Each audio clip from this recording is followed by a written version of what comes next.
Hey, good morning everybody. Welcome back to my channel. I'm here on my favorite beach in Punta Bonita, Las Terrenas, Dominican Republic. Hey, mango. And I'm sitting in one of these little fishing boats that they just leave them here on the beach, and I guess they go fishing at night. Look, mangoes. Oh yeah, look at that. Somebody left a bunch of mangoes here. Anyway, it's a beautiful day as usual here in paradise. And I just wanted to make a little video about my personal experience coming here, why I came here and all that kind of stuff. So my father's Dominican. I had heritage here. My mom's American. I was born in the United States. But when I was 12 years old, my dad brought me here to Santo Domingo, and I really enjoyed it. And I said to myself, I grew up, and then of course I remembered. And I said to myself, you know what? Let's go take a vacation back in the Dominican Republic. So I think one of my first, more as an adult, I went to Punta Cana, and I wasn't into it. It was like I was on the bus, right, going from the airport, I just remember, and I was in the air conditioner, and the bus windows don't open, and they were all tinted, and it felt like there was a wall between me and the real world of the Dominican Republic.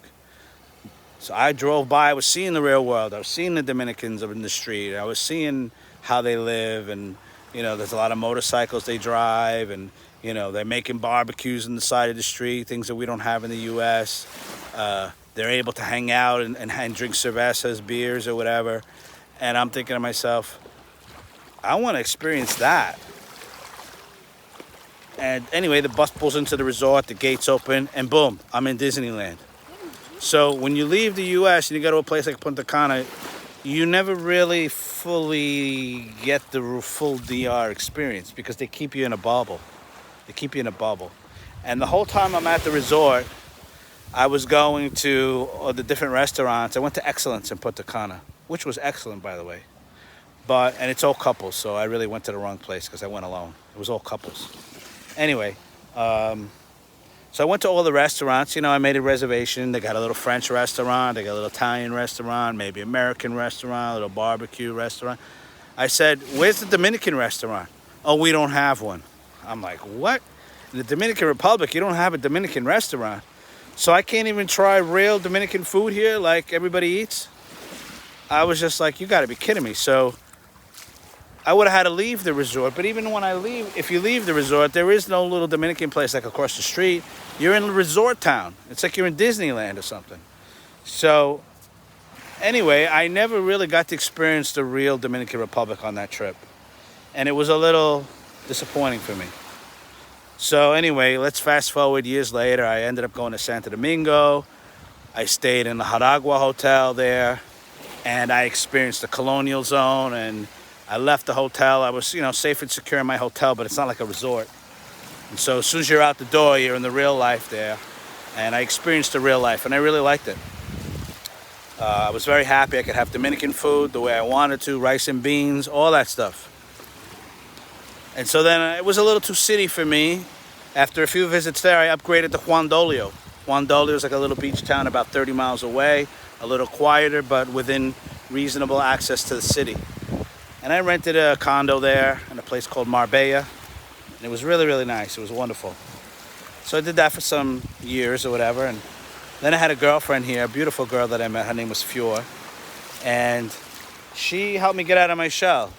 She's telling me, Dave, come on, let's go. Let's go check out Samaná. I want to see a different place. I'm like, Samaná? I remembered that name because I remember when I was a kid, my father would always tell me Samaná was his favorite place.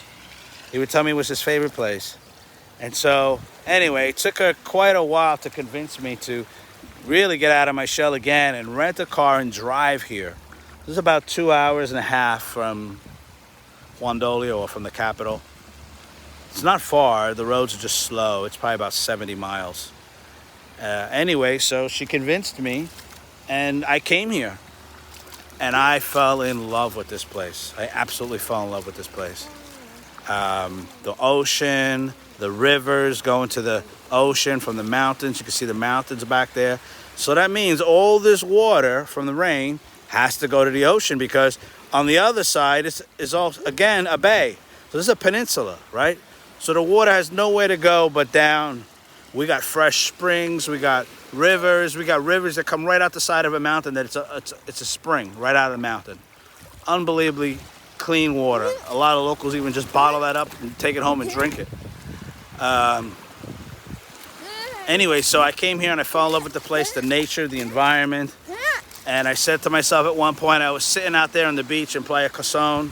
There used to be a restaurant down there called Louis. Everybody here knows Louis Restaurant, famous seafood restaurant on the beach, and it was so affordable. Eating fresh fish every day, and I mean, what a life, Why would I pay 3 times that in the U.S. when I could just sit here and eat fresh fish that they probably caught that day? So I said to myself, you know what? I could stay here for the rest of my life. That's what I said. And I think that was like, I must have sent some frequency, some vibration, something out there into the ether, into the universe, to God, that made that a reality for me. Because since that day, things started unfolding to where I would come and visit again and again and again. And eventually I found a house that I liked and a land that I liked. And now I'm here. So that's my story in a nutshell. But I came here and I'm so happy that I'm here. And I'm glad that I discovered it. And as far as Santo Domingo and Punta Cana, yeah, maybe nice to visit.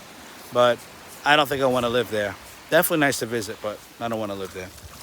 So that's just a short version of how I ended up here. So I wanted to share that with you. And yeah, now that I'm here, I have this relaxing lifestyle and no stress, no traffic on the highway, because we don't have highways in this little town. We're off the highway, you could say. And it's just a totally different lifestyle than Americans. People are friendly.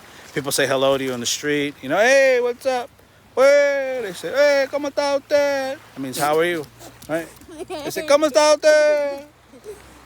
When you're driving by, hey, vecino. That means neighbor. Neighbor. Anyway, really funny, warm-hearted people. So, I see videos in the U.S. Oh, people don't talk to each other. Neighbors ignore each other, all that stuff. It ain't like that here. No, it's not like that here. So if you want to feel like you came back in time to a more relaxing environment, one that's a quarter of the cost of living, groceries, electric bill, all that kind of stuff, a quarter of the cost, you can come here and live here. And so if you want to have your own journey, contact me. I'll be glad to help you. Check out the link in the description to my website. If you want to have a call with me, you can. If you want to move here, if you want to find a place, a land, a house, I'll be glad to help you. Thanks for checking my video.